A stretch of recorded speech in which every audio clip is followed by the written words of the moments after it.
March 1944, the Indian Ocean. Smoke drifts over the waves as the Japanese heavy cruiser Tone closes on the burning British freighter Behar. Survivors cling to lifeboats, expecting rescue from the grey-hulled warship now looming above them. Instead, rifles are raised. What follows will become one of the most notorious atrocities committed by a Japanese surface ship in World War II, an act that stains a vessel already marked by years of service from Pearl Harbor to Leyte Gulf. This is the story of IJN Tone, a cruiser built for reconnaissance and victory that ended her career in disgrace and destruction. From the Behar incident to her final bombardment in 1945, Tone's name would come to symbolize both Japan's ambition and the moral collapse of its navy in defeat. IJN Tone was conceived in the 1930s as Japan expanded its fleet under loosening naval treaties. Laid down in 1934 and commissioned in late 1938, Tone was the lead ship of a new two-vessel Tone class of heavy cruisers. Unlike earlier designs, Tone's main battery of 8 203mm 8-inch guns was mounted entirely forward of the bridge in 4 twin turrets. This unique layout left the stern open for an enlarged aircraft deck and up to 6 floatplane reconnaissance seaplanes. The concept was to create a fast scout cruiser that could range ahead of the fleet, spotting enemy forces and directing Japan's powerful battleships and carriers. With a top speed around 35 knots and a range of 8,000 nautical miles, Tone combined high performance with formidable armament. The ship displaced about 15,000 tons at full load and carried a crew of roughly 800.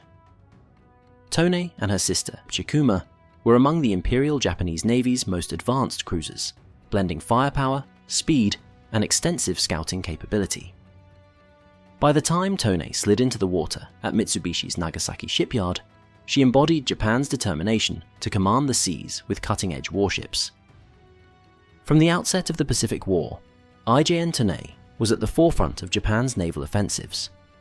As part of Cruiser Division 8 with Chikuma, Tone supported the Pearl Harbor strike on the 7th of December 1941 by launching a floatplane for pre-raid reconnaissance over Oahu.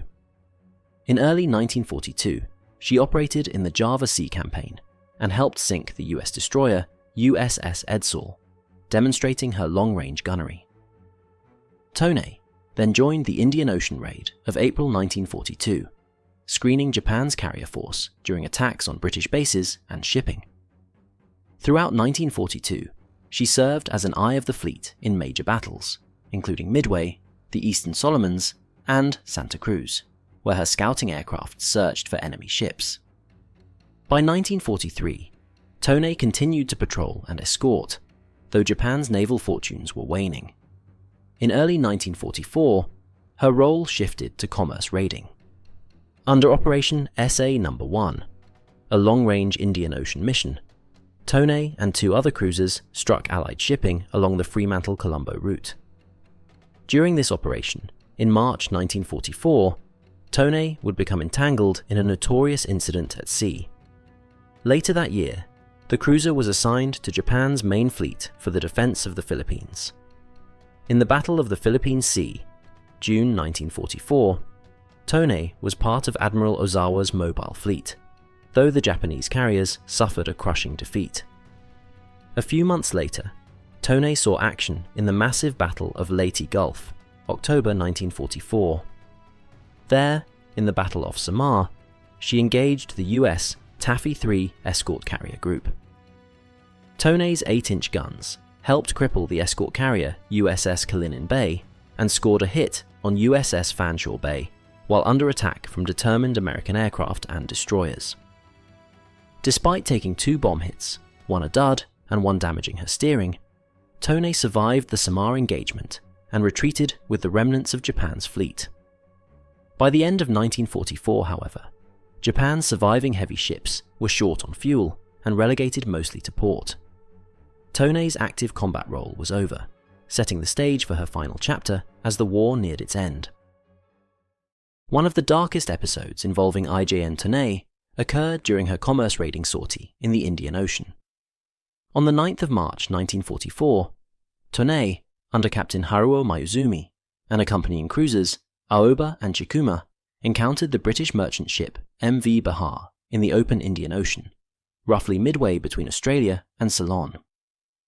The 6,000-ton steamer Behar was sailing from Australia toward India, carrying cargo and civilian passengers. Upon sighting the enemy ship, Tone signaled Behar to stop.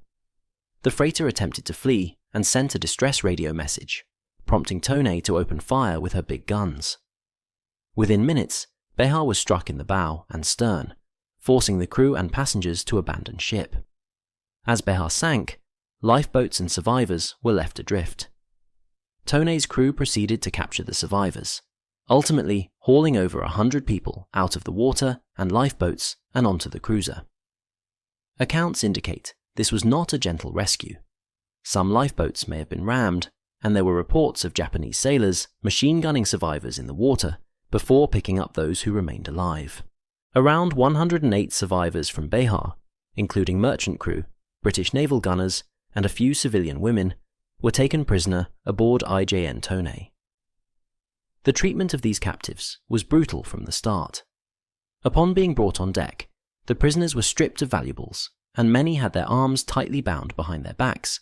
Under the tropical sun, the bound survivors sat or lay on the open deck for hours, struggling to breathe. Any protest was met with violence. When Behar's chief officer objected that such abuse of civilians violated the Geneva Convention, he was beaten by sailors. Eventually, the captives were moved below decks into cramped, sweltering storage compartments. There, they received minimal food or water, with poor ventilation and sanitation, for the next several days as Tone steamed northwest toward Japanese-held Java. Meanwhile, Tone's captain, Mayuzumi, notified his squadron commander of the day's action. The raid's overall commander, Rear Admiral Naomasa Sakonju, was aboard the flagship Aoba. Sakonju had standing orders for this operation. Any Allied merchant seamen captured were to be killed, except a few specialists, like radio operators, or officers who might have intelligence value.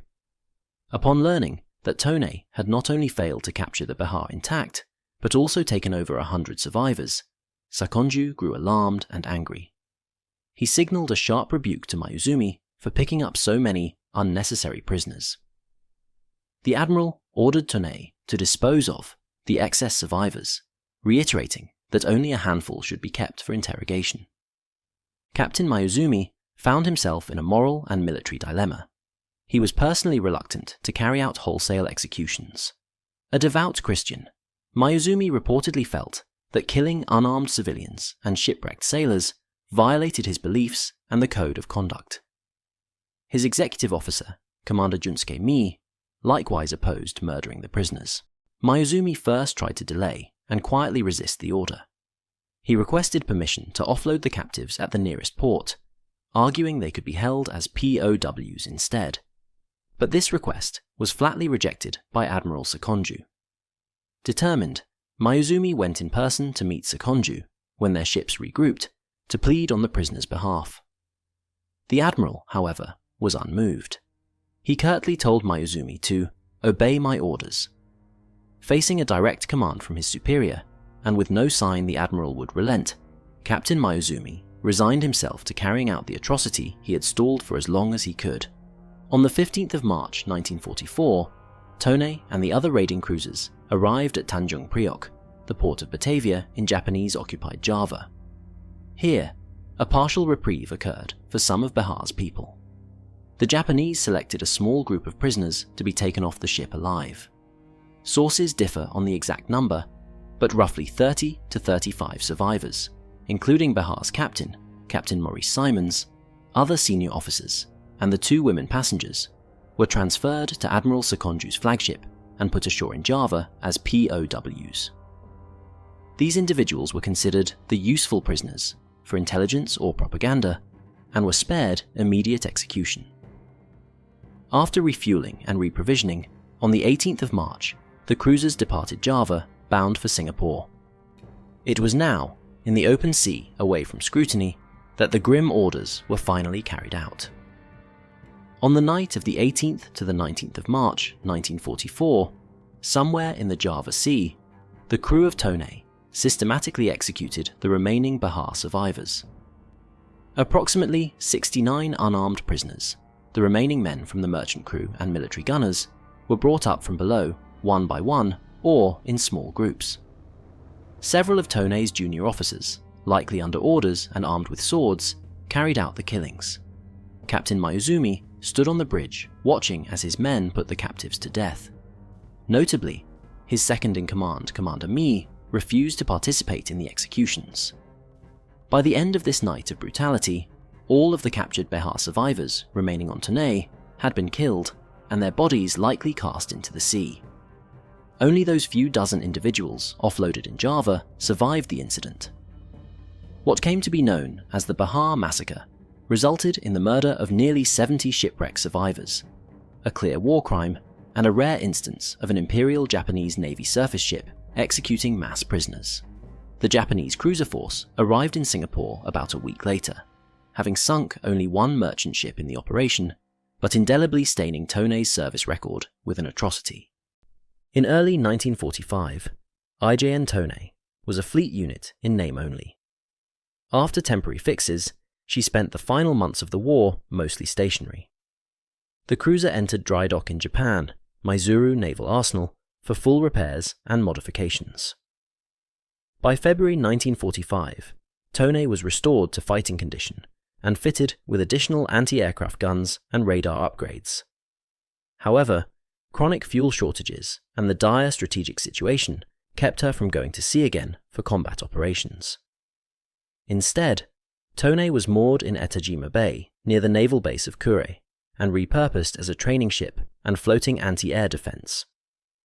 On the 19th of March 1945, US carrier aircraft raided near the naval base of Kure. Tone was only lightly damaged by strafing or near misses in that attack. As spring turned to summer, the once formidable cruiser lay camouflaged at anchor, awaiting a final blow. That final blow came in late July 1945, when the Allies launched massive airstrikes to neutralize the remaining Japanese naval forces. On July 24, 1945, as part of a coordinated series of raids on Kure and the Inland Sea, Task Force 38 sent waves of carrier aircraft to attack warships in the harbour. IJN Tone was moored in Etajima Bay alongside other idle vessels. 9 dive bombers from the USS Monterey targeted Tone. Despite whatever token anti-aircraft fire her crew could muster, the cruiser took at least 3 direct bomb hits. Explosions tore through her deck and upper works, and within a short time, Tone began to settle by the stern. The shallow bay prevented a total plunge.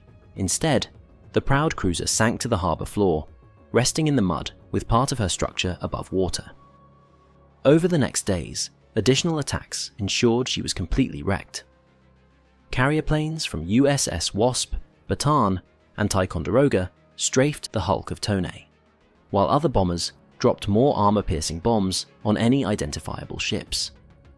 These strikes left Tone gutted and inert, a burning hulk amid the harbour wreckage. By the time of Japan's surrender in August 1945, IJN Tone lay ruined, sunk in port, without ever having sailed on her final mission. The Imperial Japanese Navy officially struck Tone from its register in November 1945. In the immediate post-war years, salvage crews raised what remained of the cruiser from Etajima Bay.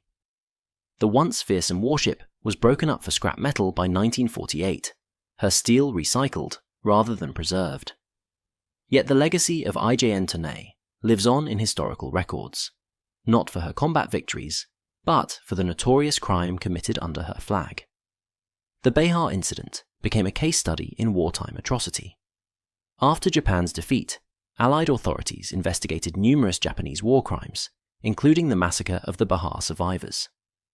In 1947, a British military tribunal in Hong Kong put Rear Admiral Naomasa Sakonju and Captain Haruo Mayuzumi on trial for the unlawful killings. Both men were convicted. Admiral Sakonju, as the officer who ordered the executions, was sentenced to death and hanged in 1948. Captain Mayuzumi, who had carried out the order, albeit reluctantly, received a prison sentence, 7 years imprisonment, rather than execution. The court noted his attempts to spare lives, but he was still held responsible for following a blatantly illegal command. Other crew involved were also tried or interrogated, though Sakonju and Mayuzumi bore the chief blame. The survivors of those few Behar prisoners who were left in Java endured the war in POW camps and were liberated in 1945, providing testimony to what had happened aboard Tone. The Behar massacre stands as one of the most egregious war crimes at sea during World War II, a grim reminder of how the laws of war were violated in desperate times. Tone is remembered as a warship of contradictions, a well-engineered cruiser that served with distinction in several battles, yet forever associated with a horrific atrocity. Her story, from innovative design and early war exploits to the war crime and her ultimate destruction, illustrates the tragic extremes of naval warfare in the Pacific.